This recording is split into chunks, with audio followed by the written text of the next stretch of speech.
¿Qué harías si una sola llamada telefónica pudiera cambiar el destino de miles de personas inocentes? Omar Harfuch, secretario de Seguridad de México, está a punto de descubrir que algunas decisiones no pueden esperar hasta el amanecer y que los enemigos más peligrosos son aquellos que atacan cuando menos los esperas. La madrugada envolvía Ciudad de México en un manto de silencio engañoso. Omar Harfuch ajustó los puños de su camisa mientras revisaba los informes de inteligencia que se acumulaban sobre su escritorio como hojas de otoño. El café se había enfriado horas atrás, pero su mente permanecía afilada, procesando cada detalle con la precisión que había aprendido durante décadas en el servicio público y la seguridad nacional. Las primeras luces del alba se filtraban a través de los enormes ventanales de su oficina en el piso 18, pintando de oro pálido los expedientes clasificados que documentaban la guerra silenciosa que México libraba cada día. Era en estas horas tempranas cuando Omar hacía su mejor trabajo, lejos del ruido político, de las reuniones interminables y las presiones mediáticas. Aquí, en la quietud que precedía al caos diario, podía pensar con claridad. Sus ojos se detuvieron en los monitores de seguridad que mostraban las calles vacías de la capital. Todo parecía normal, demasiado normal. El teléfono rojo sobre su escritorio rompió el silencio como un disparo en la noche.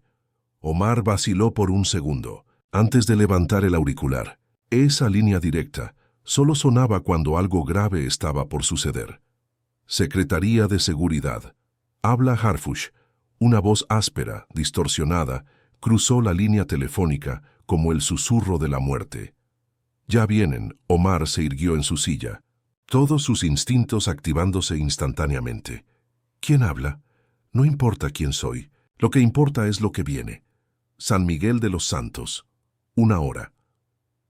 La línea se cortó antes de que Omar pudiera responder. El silencio que siguió era ensordecedor. Por un momento, Omar simplemente observó el teléfono, su mente ya cambiando, al modo de análisis táctico que había perfeccionado durante años de enfrentar amenazas. San Miguel de los Santos era un pueblo fronterizo pequeño, apenas un punto en el mapa, pero estratégicamente ubicado en una de las rutas de tráfico más importantes del país. Se levantó de su silla y caminó hacia la ventana, observando la ciudad que comenzaba a despertar. Había recibido amenazas antes, advertencias vagas, llamadas de falsa alarma, pero algo en el tono de esa voz, en la certeza fría con la que había pronunciado esas palabras, le helaba la sangre. Omar alcanzó su teléfono móvil, marcando el número de su asistente personal. Márquez, necesito un informe de situación de San Miguel de los Santos. Ahora. Señor, son las 5 de la mañana. Ahora, Márquez. Mientras esperaba, Omar sabía que había tomado una decisión. Si alguien se había tomado la molestia de advertirle, significaba que lo que venía era real. Y si era real, entonces miles de vidas inocentes estaban a punto de cambiar para siempre. El teléfono volvió a sonar. Esta vez traería noticias que confirmarían sus peores temores. El primer disparo desgarró el silencio matutino de San Miguel de los Santos, como un rayo atravesando el cielo despejado. María González estaba colgando la ropa cuando el sonido la hizo congelarse, las sábanas húmedas cayendo de sus manos temblorosas al suelo polvoriento. No era la primera vez que escuchaba disparos en este pueblo fronterizo, pero estos eran diferentes, múltiples, coordinados, acercándose. A 3 cuadras de distancia, el comandante Luis Herrera se incorporó bruscamente en su escritorio de la comisaría municipal. 20 años de servicio le habían enseñado a distinguir entre riñas de cantina y algo mucho más peligroso. Esto sonaba a guerra. «Rodríguez», gritó a su único oficial de guardia. «¿Qué diablos está pasando allá afuera?» Antes de que Rodríguez pudiera responder, las ventanas de la comisaría explotaron hacia adentro en una lluvia de cristales. El rugido de motores de alta cilindrada invadió las calles mientras una caravana de subs negros se desplegaba por el pueblo como una plaga de langostas. Los sicarios del cártel se derramaron de los vehículos con la precisión de una operación militar, Sus rostros estaban cubiertos por pasamontañas, sus manos empuñaban rifles de asalto que brillaban bajo el sol naciente. No eran pandilleros de esquina jugando a ser duros. Estos hombres se movían con la disciplina letal de soldados profesionales. María corrió hacia su casa gritando el nombre de sus hijos. «Rosa, Miguel». Al suelo ahora. El terror se extendió por San Miguel como fuego en pasto seco. Los comerciantes cerraron sus puertas de metal con estruendo. Los niños que caminaban hacia la escuela fueron arrastrados por sus madres hacia refugios improvisados. El aroma del pan recién horneado se mezcló con el acre olor de la pólvora quemada. En la comisaría, Herrera intentó desesperadamente contactar por radio con las autoridades estatales. Estática. Las comunicaciones habían sido bloqueadas. «Señor, están rodeando el edificio», susurró Rodríguez, asomándose apenas por la ventana destrozada. Herrera cerró los ojos por un momento, calculando. 2 hombres, 6 balas entre ambos, contra al menos 20 sicarios armados hasta los dientes. Las matemáticas eran brutalmente claras. La voz amplificada de un megáfono cortó el aire como un cuchillo. «Gente de San Miguel, este pueblo ahora pertenece al cártel del Golfo. Nadie saldrá. Nadie entrará sin nuestro permiso. Cualquier resistencia será castigada». María abrazó a sus hijos contra el piso de su cocina, sintiendo cómo sus pequeños cuerpos temblaban. A través de las rendijas de las persianas, vio a los sicarios tomando posiciones en cada esquina, convirtiendo su hogar en una prisión. El comandante Herrera apretó su arma de servicio, sabiendo que era inútil pero incapaz de rendirse. «Habías jurado proteger a esta gente». Ese juramento no tenía excepciones. Afuera, el líder de los sicarios habló por su radio con voz fría y profesional. «Objetivo asegurado. San Miguel está bajo nuestro control, esperando órdenes para la siguiente fase». En menos de 15 minutos, un pueblo entero había desaparecido del mapa. Y en Ciudad de México, Omar Harfuch estaba a punto de recibir la confirmación de sus peores temores. El teléfono de Omar vibró con la urgencia de una bomba a punto de explotar. La voz de Márquez llegó entrecortada, cargada de una tensión que Omar reconoció inmediatamente. «Señor confirmado, San Miguel de los Santos está bajo asedio, sin comunicaciones. Testigos reportan al menos 20 sicarios armados». El comandante Herrera no responde. Omar cerró los ojos, sintiendo cómo la adrenalina se disparaba por sus venas como electricidad pura. Había pasado años preparándose para momentos como este, momentos donde las decisiones se medían en segundos y las consecuencias duraban generaciones. Márquez activa el protocolo Tormenta. «Quiero al grupo de operaciones especiales en el hangar en 15 minutos». «Señor, el protocolo requiere autorización del presidente y...» «No hay tiempo para la burocracia», interrumpió Omar, su voz cortante como acero templado. «Cada minuto que perdemos en papeleo son vidas perdidas en San Miguel». Se dirigió al elevador que lo llevaría directamente al centro de comando subterráneo. Las puertas se cerraron con un siseo pneumático, encerrándolo en un espacio donde solo existían él y la misión que tenía por delante. El centro de comando era el corazón pulsante de la seguridad nacional mexicana. Pantallas gigantes mostraban mapas en tiempo real, comunicaciones interceptadas y movimientos de fuerzas en todo el país. Omar entró con la presencia de un general que había nacido para la guerra.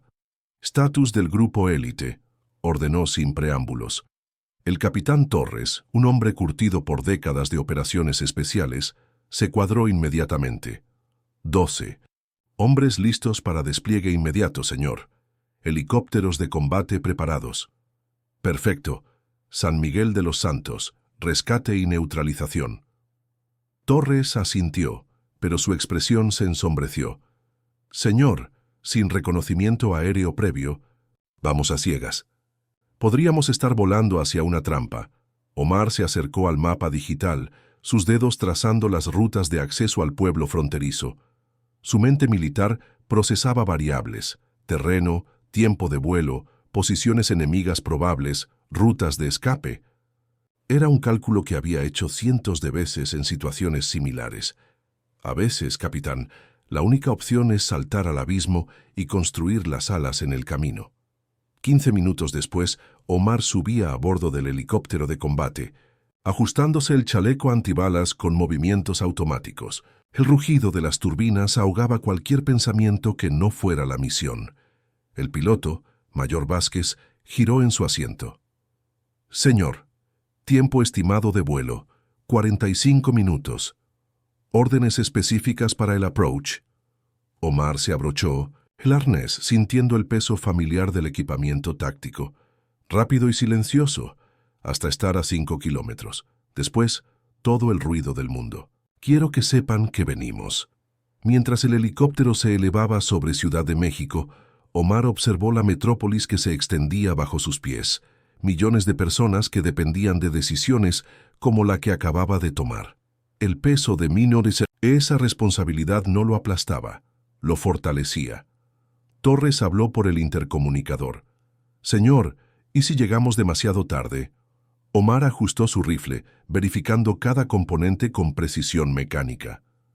«Entonces nos aseguraremos de que no vuelva a pasar». El helicóptero rugió hacia el norte, llevando consigo la promesa de que México no se rendiría sin luchar. El helicóptero se posó en una meseta rocosa a 3 kilómetros de San Miguel de los Santos, sus rotores levantando una nube de polvo que se dispersó como fantasmas en el aire matutino. Omar saltó a tierra antes de que las ruedas tocaran completamente el suelo, su mente ya cambiando al modo de combate que había perfeccionado durante décadas. El silencio del desierto era engañoso. Omar sabía que detrás de cada roca, cada arbusto espinoso, podía acechar la muerte. Pero también sabía leer el terreno como otros leen libros, interpretando cada sombra, cada movimiento del viento entre la maleza. Sargento Reyes, posición. Seré francotirador en el Cerro Norte. Necesito ojos en toda la periferia del pueblo, murmuró Omar por su radio, su voz apenas un susurro que se perdía en la vastedad del paisaje. El sargento Reyes, un hombre de complexión delgada pero músculos de acero, asintió y desapareció entre las rocas como una sombra. Omar había visto a Reyes hacer disparos imposibles desde distancias que desafiaban la física. Si había algo que ver en San Miguel, Reyes lo encontraría.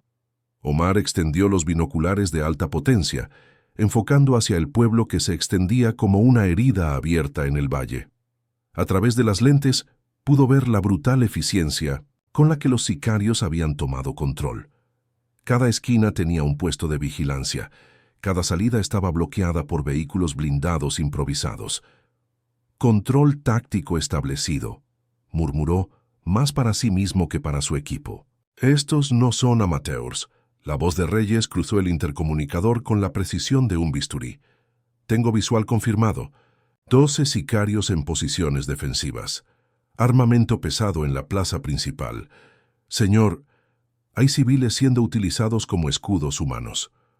Omar sintió que su sangre se enfriaba. Los niños de San Miguel, las familias que había jurado proteger, estaban siendo convertidos en herramientas de guerra por animales que no conocían honor ni límites. El cabo Mendoza emergió de un reconocimiento lateral, su rostro cubierto de tierra y gravedad. «Señor, identifiqué al menos 3 rutas de acceso. Todas están vigiladas, pero la entrada este tiene solo 2 guardianes. Podrían ser neutralizados silenciosamente». Omar estudió el mapa táctil que extendió sobre una roca plana. Sus dedos trazaron posibles rutas de infiltración, calculando ángulos de tiro, tiempos de respuesta, variables de escape. Era un ajedrez mortal, donde cada movimiento podía significar la diferencia entre la vida y la muerte. «Negativo en el acceso directo», decidió finalmente. «Si algo sale mal, los civiles pagan el precio». La radio crepitó con una nueva voz, fría y arrogante. «Atención, fuerzas federales. Sabemos que están ahí afuera. Tienen 1 hora para retirarse o comenzaremos a ejecutar rehenes». Cada 10 minutos de retraso, una bala. Omar apretó los puños, sintiendo cómo la rabia se mezclaba con su entrenamiento táctico. El enemigo no solo había tomado el pueblo, ahora dictaba los términos del enfrentamiento. Reyes susurró por el intercomunicador. «Señor, tengo un tiro limpio al líder. ¿Puedo tomarlo ahora?» Omar observó una vez más hacia San Miguel, donde las vidas inocentes colgaban de un hilo. La decisión que tomara en los próximos segundos definiría no solo el destino del pueblo, sino su propia alma. «Mantén la posición, Reyes. Vamos a jugar este juego, pero con nuestras reglas». El reloj en la muñeca de Omar marcaba exactamente las 11:47 cuando dio la orden que cambiaría el destino de San Miguel de los Santos. «Ejecuten Operación Martillo. Todos los equipos, simultáneo en mi marca», susurró por el intercomunicador, su voz cortando el aire del desierto como una hoja afilada. El sargento Reyes ajustó su mira telescópica, respirando lentamente mientras el crosshair se alineaba con la cabeza del sicario que vigilaba la entrada este. A 800 metros de distancia, el viento era apenas una caricia, pero Reyes había hecho disparos más difíciles con condiciones peores. 3, 2, 1, ejecuten. El rifle de 1900. Reyes escupió fuego silencioso. El sicario se desplomó antes de que su cerebro pudiera procesar lo que había sucedido. Al mismo tiempo, el cabo Mendoza emergió de las sombras como un espectro letal, su cuchillo encontrando la garganta del segundo guardia con precisión quirúrgica. Omar y su equipo se movieron como lobos en territorio enemigo. Cada paso era calculado, cada respiración medida. Habían entrenado para momentos como este, donde la diferencia entre la vida y la muerte se medía en milisegundos y centímetros.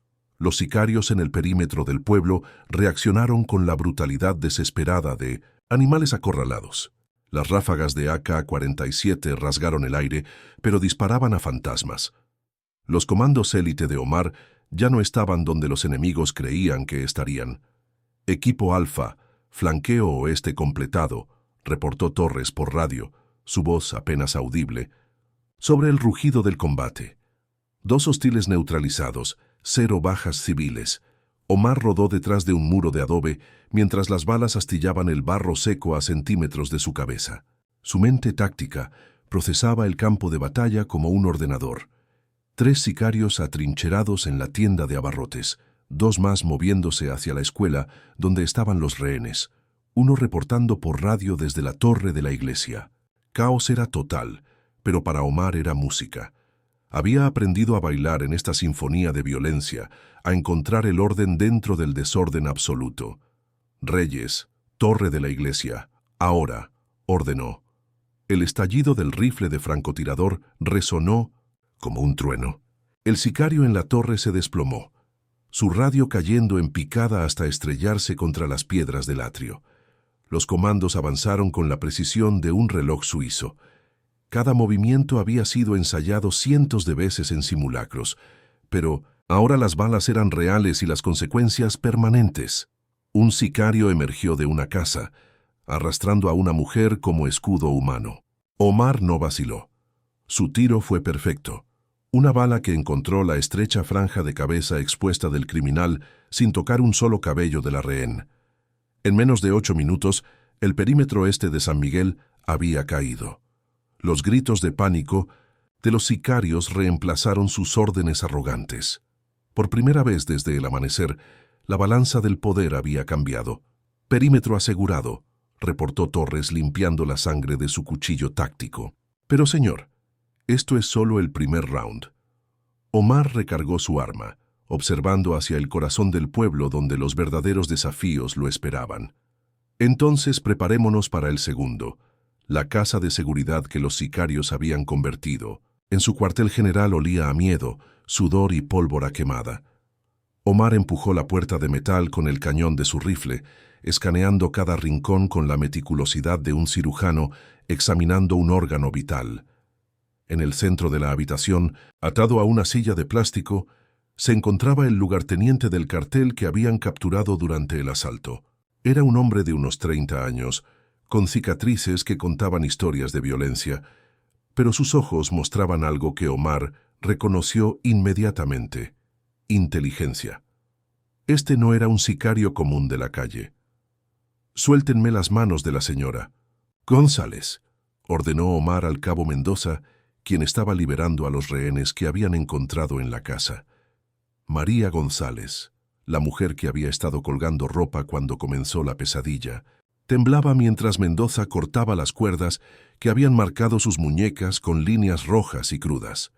«Gracias, señor», susurró, abrazando a sus hijos que corrieron hacia ella desde el rincón donde habían estado encogidos como animales. «Queridos Omar», se acercó al lugarteniente, estudiando su rostro con la misma intensidad con la que había examinado mapas tácticos durante años. Había algo en este hombre que no encajaba con el perfil típico de la escoria del cartel. «¿Cómo te llamas?», preguntó Omar, manteniendo su voz tranquila pero cargada de autoridad.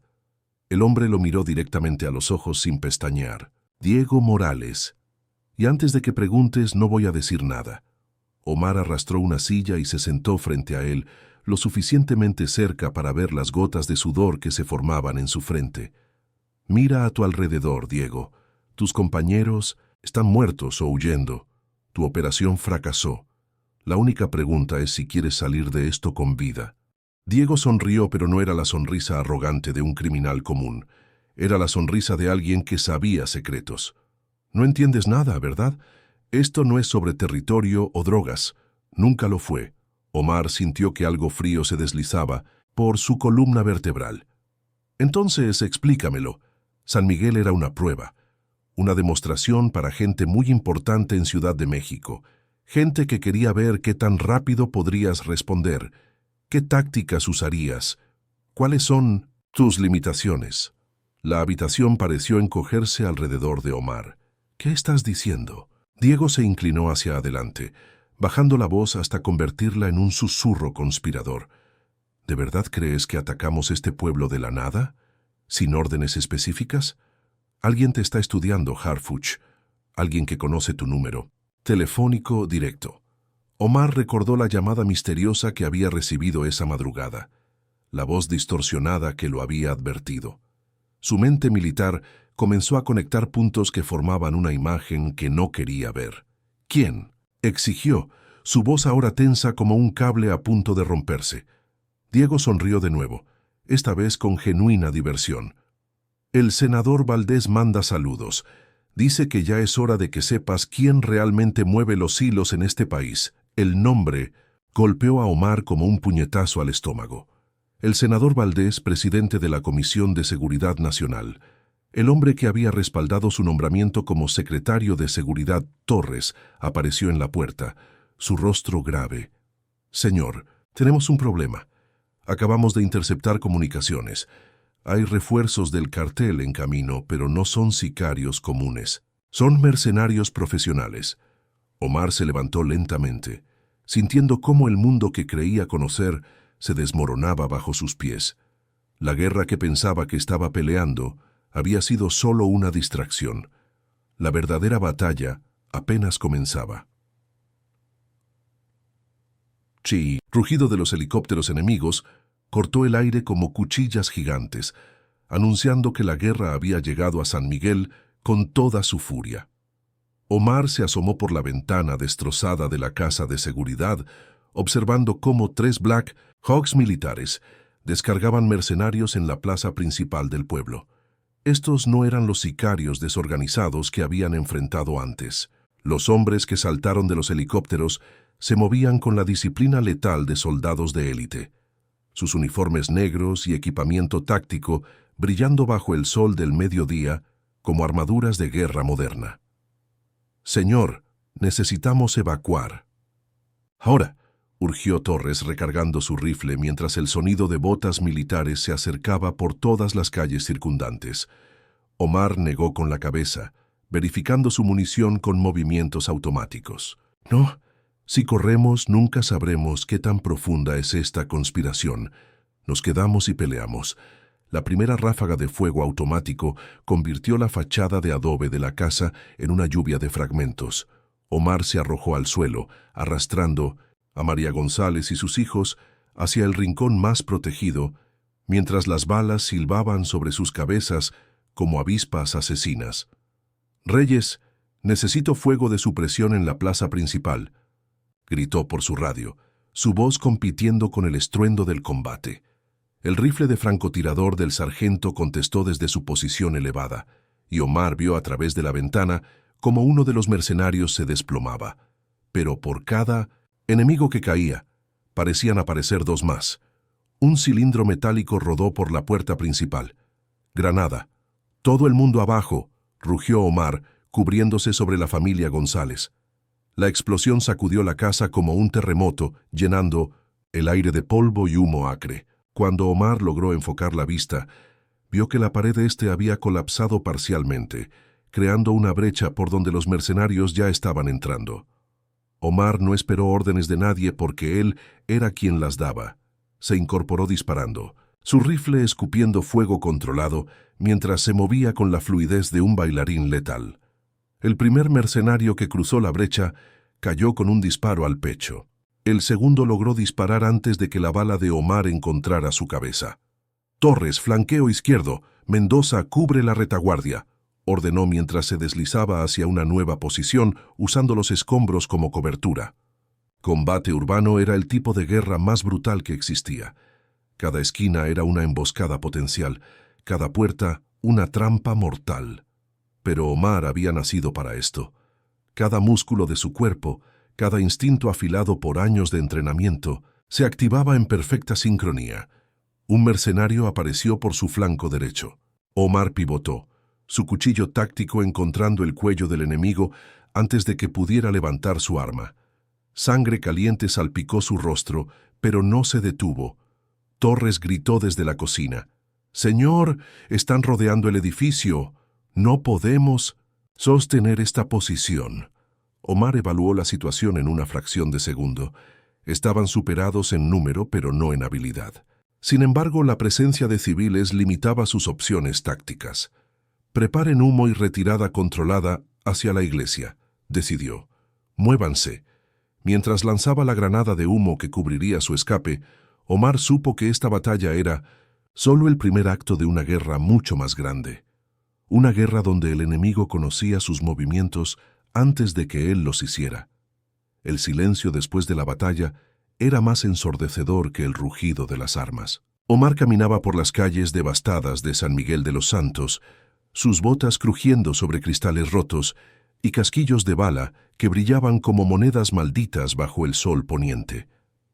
El hospital de campaña que habían establecido en la escuela primaria zumbaba con la actividad desesperada de médicos militares trabajando contra el tiempo. Omar se detuvo en la entrada, observando cómo las camillas se extendían en filas ordenadas, cada una contando una historia de dolor que él había ayudado a escribir. María González estaba sentada junto a la cama donde yacía su hijo Miguel, de apenas 8 años, con el brazo envuelto en vendajes manchados de rojo. La metralla de una granada había encontrado su carne tierna, dejando cicatrices que el niño cargaría para siempre. «¿Cómo está?», preguntó Omar suavemente, arrodillándose junto a la mujer que había protegido con su propio cuerpo horas antes. María alzó la vista, sus ojos rojos de tanto llorar pero extrañamente serenos. «Vivirá. El doctor dice que no habrá daño permanente, solo recuerdos». Omar sintió que algo se quebraba dentro de su pecho. Este niño nunca volvería a colgar ropa en el patio sin mirar por encima del hombro. Nunca volvería a caminar a la escuela sin escuchar el eco de disparos en su memoria. «Señora González, yo...» «No», interrumpió ella, poniendo una mano callosa sobre la suya. «Usted nos salvó.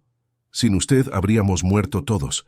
Miguel vivirá para ver crecer a sus propios hijos, porque usted decidió luchar». Omar se levantó y continuó su recorrido por el hospital improvisado. En una esquina, el comandante Herrera yacía consciente, pero con una pierna destrozada por una bala de rifle.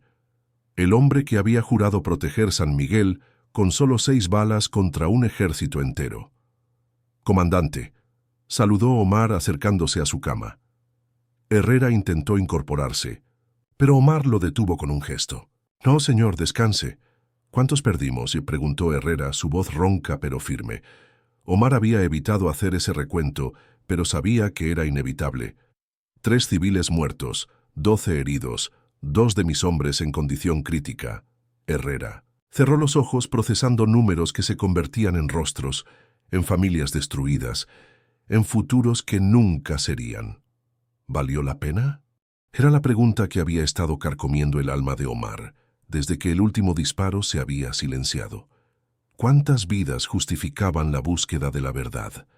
¿Cuánto dolor era aceptable para desenmascarar una conspiración? Omar caminó hacia la ventana de la escuela, observando las casas dañadas por la batalla. Algunas familias ya habían comenzado a limpiar los escombros, barriendo cristales rotos, como si pudieran barrer también los recuerdos del terror.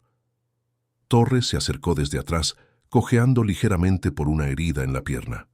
«Señor, acabamos de recibir Intel. Los mercenarios se retiraron, pero no muy lejos. Están reagrupándose a 20 kilómetros al norte». Omar asintió sin apartar la vista de la ventana. «¿Y nuestro prisionero?» Diego Morales sigue cantando. Dice que tiene más información sobre el senador Valdés, pero quiere garantías de protección. Omar se volvió hacia Torres y en sus ojos brillaba algo que no había estado ahí antes, una determinación que había sido forjada en el fuego del combate y templada con la sangre de los inocentes. «Dale las garantías que pida, porque ahora esto es personal». En la distancia, el rumble de helicópteros volvía a llenar el aire. La guerra que había comenzado en San Miguel de los Santos estaba lejos de terminar. La base de operaciones temporales que Omar había establecido en el viejo molino de San Miguel zumbaba con la actividad frenética de una colmena bajo ataque. Cables de comunicación se extendían como venas electrónicas a través del suelo de concreto agrietado, conectando equipos de interceptación que habían sido transportados en helicóptero desde Ciudad de México. Omar observaba las pantallas de análisis mientras los especialistas en inteligencia diseccionaban cada byte de información que habían extraído del teléfono del lugarteniente Diego Morales. Lo que estaban descubriendo convertía su estómago en un nudo de hielo. «Señor, necesita ver esto», dijo la analista Rivera, una mujer de mediana edad cuyos ojos reflejaban décadas de desentrañar secretos gubernamentales. Sus dedos volaron sobre el teclado, revelando transferencias bancarias que se extendían como una red de araña por todo el sistema político mexicano. Omar se inclinó sobre la pantalla, leyendo números que representaban más que dinero. Representaban la venta del alma de una nación. Transferencias de cuentas en Suiza hacia campañas políticas, pagos regulares a funcionarios de seguridad, sobornos disfrazados como contratos de consultoría. «¿Cuántos?», preguntó Omar, su voz apenas un susurro. Rivera tragó saliva antes de responder. «Hasta ahora hemos identificado 17 funcionarios de alto nivel, senadores, jueces, comandantes militares, incluso gente en la oficina del presidente». El peso de esa revelación cayó sobre Omar como una avalancha. No estaba luchando contra un cartel, estaba luchando contra un gobierno paralelo que había infectado cada nivel del poder. Su teléfono personal vibró, un mensaje de texto de un número que no reconocía. «Omar, necesitamos hablar. Parque Chapultepec, mañana al mediodía. Ven solo. Un amigo preocupado». Omar mostró el mensaje a Torres, quien frunció el ceño inmediatamente. «Es una trampa, señor, tiene que serlo». «Tal vez», murmuró Omar, pero algo en el tono del mensaje le resultaba familiar. «O tal vez alguien más está tratando de salir de esta telaraña». La radio crepitó con la voz urgente del mayor Vázquez desde el puesto de observación. «Control, tenemos movimiento. Convoy de vehículos gubernamentales aproximándose desde 1900 el sur». Placas oficiales. Omar se dirigió hacia la ventana, ajustando los binoculares para enfocar la caravana que se acercaba. 3 SUVs negros con los distintivos de la Procuraduría General. Su propio gobierno venía por él. «Rivera, encripta toda la información y súbela a los servidores seguros. Ahora», ordenó, sintiendo cómo las paredes se cerraban a su alrededor. Torres verificó su arma. «Órdenes, señor». Omar observó cómo los vehículos se detenían en la entrada del pueblo. Hombres con trajes oscuros salieron, pero sus movimientos no eran los de burócratas, eran los de operativos entrenados. «Prepare. Evacuación alternativa». Si vienen por nosotros oficialmente, significa que ya no somos parte del gobierno. Somos fugitivos. Diego Morales, esposado en una esquina de la base, sonrió con amargura. ¿Ahora entiende, secretario? No hay buenos y malos en este juego. Solo hay cazadores y presas. Omar se volvió hacia él, sus ojos ardiendo con una determinación que había sido forjada en el fuego de la traición. Entonces es hora de que los cazadores se conviertan en la presa. Afuera, los hombres de traje negro se desplegaban con eficiencia militar. Omar sabía que en minutos estarían rodeados. La guerra había llegado a una nueva fase y ahora él era el enemigo del Estado que había jurado proteger. En la distancia, el sonido de más helicópteros llenaba el aire. La cacería había comenzado. La limusina blindada avanzaba por las calles de Ciudad de México como un ataúd con ruedas, llevando a Omar hacia lo que podría ser su última reunión como secretario de Seguridad. El mensaje había llegado esa mañana. Reunión de emergencia, Palacio Nacional. Tu presencia es requerida inmediatamente. Omar observaba la ciudad que conocía como la palma de su mano, pero ahora cada sombra parecía esconder una amenaza. Cada edificio gubernamental, una trampa potencial. Torres había insistido en acompañarlo, pero Omar había rechazado la oferta. Si esto era una trampa, no arrastraría a más gente buena con él. El Palacio Nacional se alzaba ante ellos como una fortaleza de poder y tradición. Omar había caminado por esos pasillos cientos de veces, pero hoy sentía como si estuviera entrando en territorio enemigo. Señor Harfuch, lo saludó el senador Valdez en la antesala del salón de reuniones, su sonrisa tan fría como el acero. ¡Qué bueno! Que pudo venir. Tenemos mucho de qué hablar. La sala de juntas estaba llena de rostros familiares. El procurador general, el director de Inteligencia Nacional, 3 senadores de la Comisión de Seguridad, hombres con los que había trabajado, en los que había confiado. Ahora los veía con ojos nuevos, buscando las grietas en sus máscaras de respetabilidad. «Omar, siéntate», dijo el procurador, señalando una silla al final de la mesa. Era la posición del acusado, no del colega. «Los eventos en San Miguel de los Santos han sido problemáticos», comenzó Valdez, abriendo una carpeta gruesa. «Operaciones no autorizadas, uso de fuerza letal sin supervisión, interrogatorios que violaron múltiples protocolos». Omar mantuvo su expresión neutra, pero su mente táctica evaluaba cada salida, cada posible amenaza. «Salvé vidas de civiles inocentes.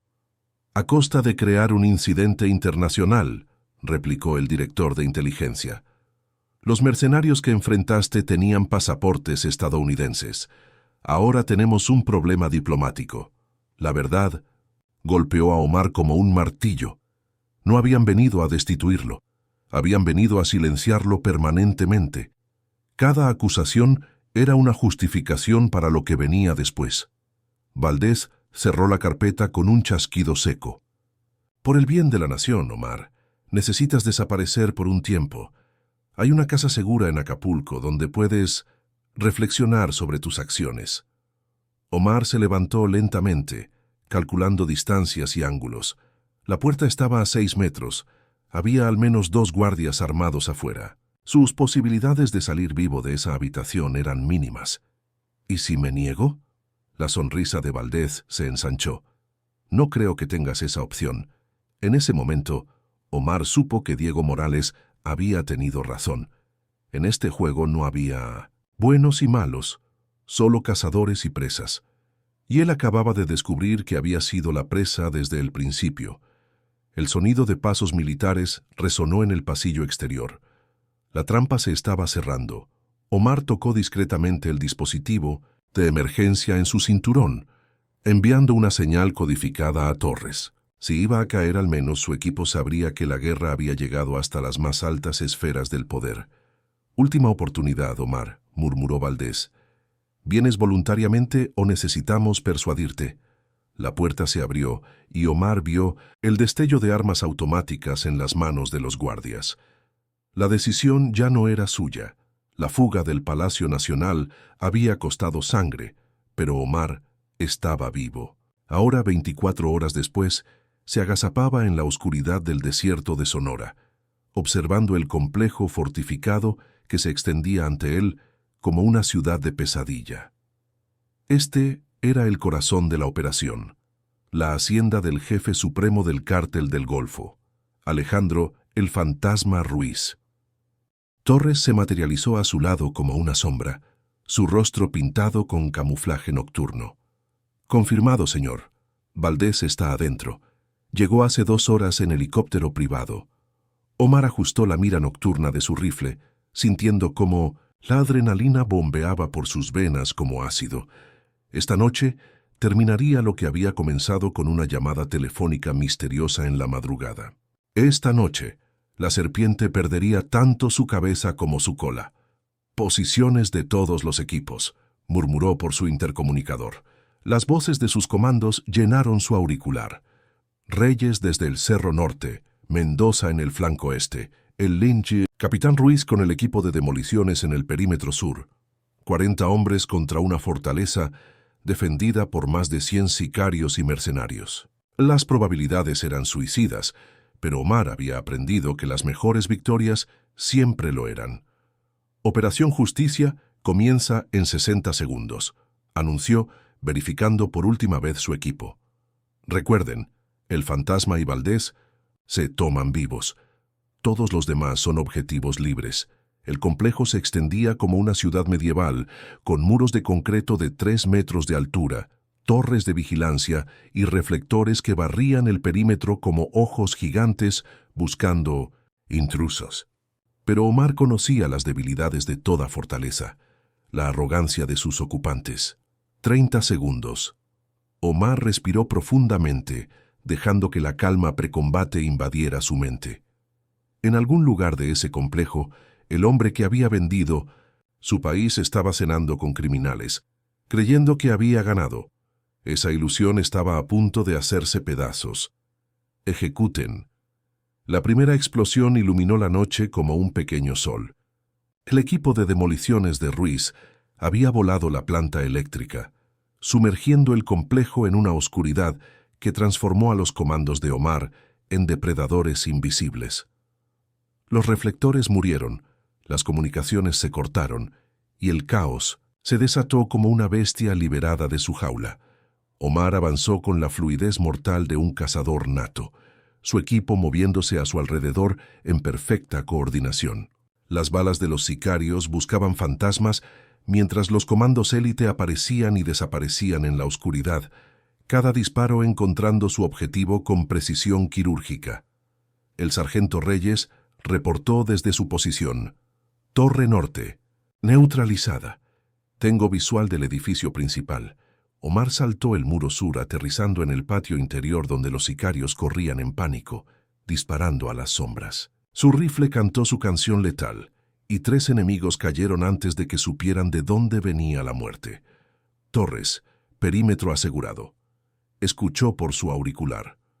Omar sonrió grimly mientras se dirigía hacia el edificio principal, donde las luces de emergencia revelaban siluetas moviéndose frenéticamente. El Fantasma y Valdés estaban ahí dentro, y esta vez no habría escape. La justicia había llegado a Sonora y tenía el rostro de Omar Harfuch. 6 meses después, Omar Harfuch caminaba por las calles reconstruidas de San Miguel de los Santos, bajo un amanecer que pintaba el cielo de tonos dorados y púrpuras. El pueblo había renacido de sus cenizas como un fénix terco, sus casas de adobe reparadas, sus ventanas brillando con la luz de la esperanza renovada. María González salió de su casa, la misma donde había colgado ropa cuando comenzó la pesadilla. Ahora su hijo Miguel corría por el patio, su brazo curado pero con una cicatriz que contaba la historia de su supervivencia. Al ver a Omar, el niño se acercó corriendo. «Señor Omar, mire lo que encontré», gritó Miguel, mostrando una mariposa monarca posada en su dedo índice. Omar se arrodilló junto al niño, observando las alas naranjas y negras que parecían vitrales iluminados por el sol. «Es hermosa, Miguel. ¿Sabías que las mariposas recorren miles de kilómetros para encontrar su hogar?» «Como usted», murmuró María, acercándose con una sonrisa que había tardado meses en regresar a su rostro. Omar se incorporó, sintiendo el peso de las palabras. Había recorrido un camino largo y sangriento para llegar hasta aquí, donde el fantasma y el senador Valdés cumplían cadenas perpetuas en prisiones de máxima seguridad, donde la red de corrupción había sido expuesta ante los medios nacionales e internacionales. Su teléfono vibró. Un mensaje del nuevo presidente, quien había llegado al poder prometiendo una limpieza total del gobierno. Omar, necesitamos hablar. Nuevos desarrollos en la investigación Nordeste. Omar suspiró, observando el horizonte donde el sol naciente prometía un nuevo día. La victoria en San Miguel había sido real, pero también había revelado que la corrupción era como una hidra. Cortar una cabeza solo hacía que crecieran dos más. Torres se acercó desde el vehículo blindado que esperaba. En la plaza principal. Señor, tenemos que regresar a la capital. Los reportes de inteligencia muestran movimiento cartel en Michoacán. 5 minutos más, pidió Omar, no queriendo romper la tranquilidad de este momento. El comandante Herrera cojeó hasta ellos, su pierna herida aún requiriendo bastón, pero su orgullo intacto. ¿Es cierto que va a aceptar el puesto de director nacional de seguridad? Omar asintió lentamente. El nuevo cargo le daría más poder, más recursos, pero también más enemigos. La guerra contra la corrupción no había terminado. Había evolucionado. Este pueblo nos enseñó algo importante, dijo Omar dirigiéndose tanto a Herrera como a María, que no importa cuán oscura sea la noche, siempre hay gente dispuesta a luchar por el amanecer. Miguel soltó la mariposa, que voló en círculos antes de dirigirse hacia el norte, hacia horizontes desconocidos, pero llenos de posibilidades. Omar caminó hacia el vehículo, sabiendo que San Miguel estaría a salvo, pero también sabiendo que en algún lugar de México otras llamadas misteriosas estaban siendo hechas, otras conspiraciones estaban siendo tejidas, otros pueblos necesitarían un hombre dispuesto a luchar contra la oscuridad. Torres arrancó el motor. ¿Hacia dónde, señor? Omar observó una última vez el pueblo que había defendido, donde las cicatrices de la batalla se habían convertido en testimonios de resistencia. Hacia donde nos necesiten, capitán.